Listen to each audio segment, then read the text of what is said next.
Hello everybody, welcome to the Ancient Greek Theater and Western Drama PowerPoint. This PowerPoint is in preparation for the Greek tragedy we're going to read entitled Antigone. And just very quickly looking at this here, if you remember back from the Odyssey, you might have heard the name Oedipus before. Well, this is Oedipus. She is the father of Antigone, who is the main character in our play we're going to be reading. This is a very famous scene where Oedipus comes to the crossroads, and in order to cross into the city, he's got to solve the riddle of the Sphinx. And as you can see, he's naked. Nudity was a huge part of Greek culture. And you can also see some skeletal remains down here, and those would be the remains of people that could not successfully solve the riddle of the Sphinx. So that is a very famous picture.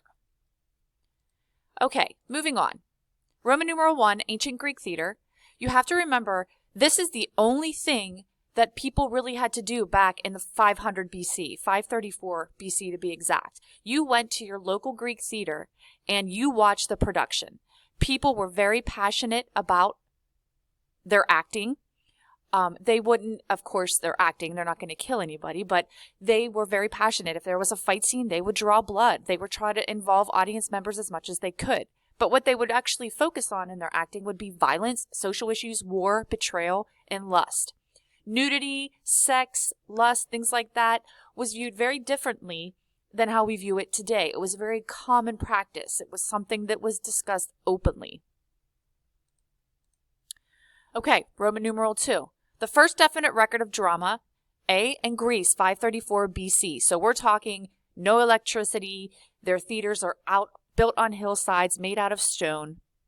Roman numeral 3. The city of Dionysia was reorganized. You might remember talking about the god Dionysus last year.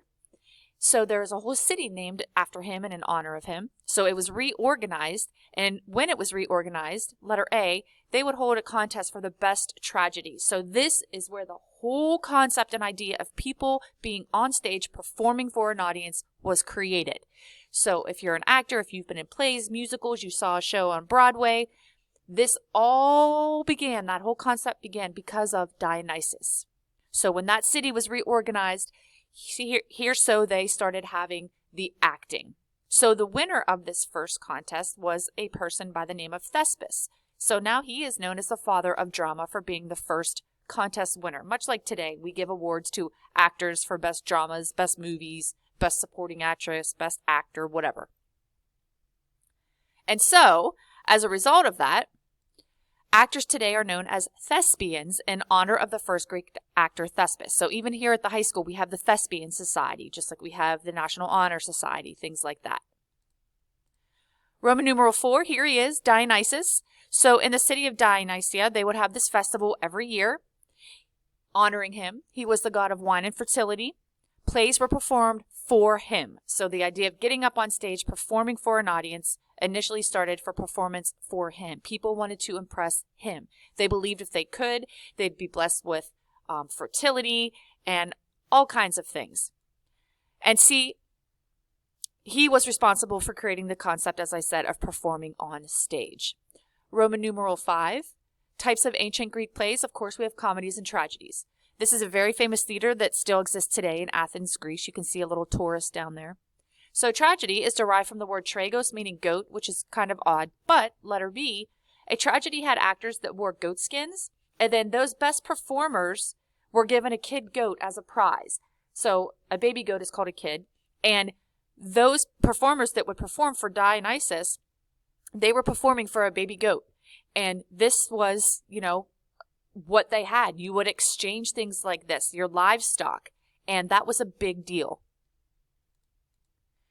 Roman numeral 6, their costumes. You have to remember those Greek theaters are built very, very tall. So if you are in the very last row, the people on stage are going to look itsy bitsy. So these costumes had to be very, very, very elaborate. So A, they were very symbolic. They would show if you were rich, poor, happy, sad, whatever. B, all actors were male. If it called for a female part, you would be a male dressed as a female. They would wear wooden shoes with high heels, again, because if I'm in the last row, I need to be able to see you, and heels are going to make you look taller. They wore long robes with vertical stripes. Again, vertical stripes are going to give you an elongated appearance, make you look taller. And female masks had elaborated mouths and eyes. You can see this is a very beautiful mask here. Almost looks like a Mardi Gras mask, but still very elaborate and intricate. Roman numeral 7, the Greek masks. Again, they were personalized for each character. So if you were happy, sad, rich, poor, your mask would be made just so. And they were extremely elaborate. So even those, as I said, in the last rows can see them. So a lot of times today we focus on our actors on stage having, perfect makeup, elaborate makeup to make them stand out. Well, back during Greek times, the masks would do that job.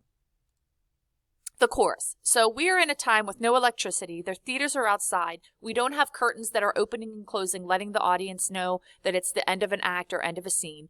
But what the Greeks had was the chorus. And you can see how they come out on stage lined up just so in a V formation.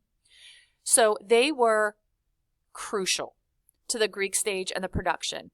B, their function was to narrate and reflect on the action. In other words, they would come out before the act and kind of give the audience a summary of those things that they need to know before it starts. Much like when you read a book, sometimes there's a prologue, like the story before the story.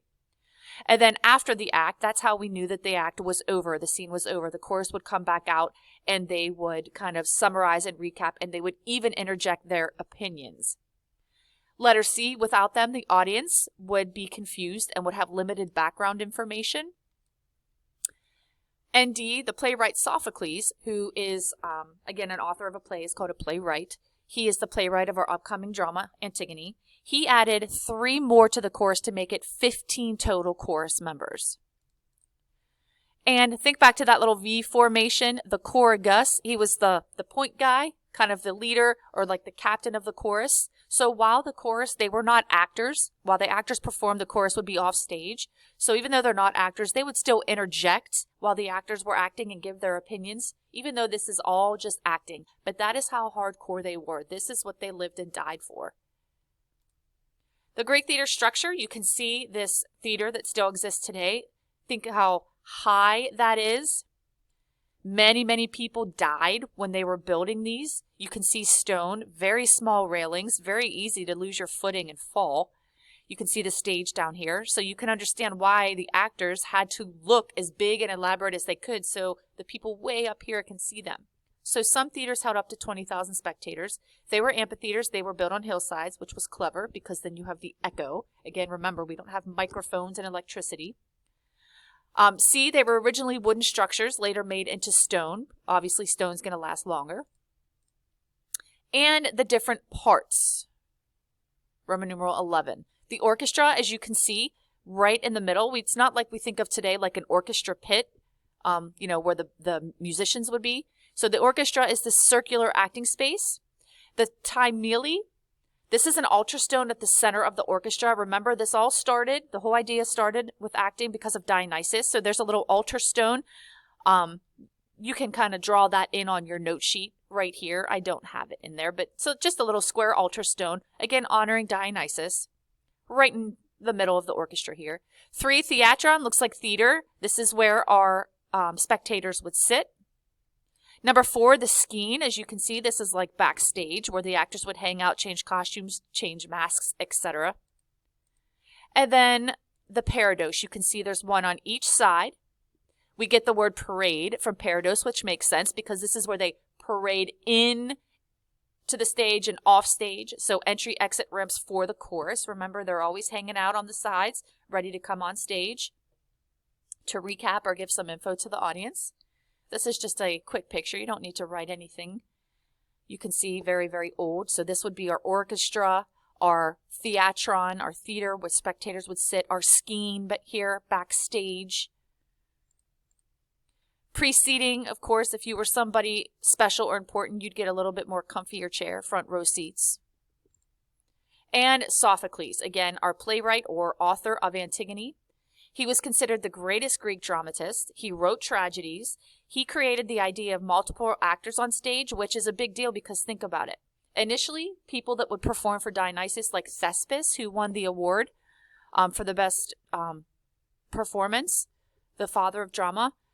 Think about the difference between one actor on stage versus many actors. Now you can have protagonists, antagonists. You can have conflict. You can have action, fight scenes. just different things like that. So the idea of multiple actors now on stage is because of Sophocles. And as I said, he wrote Antigone. All right, we'll stop here. We are not at the Iliad yet. That's later on.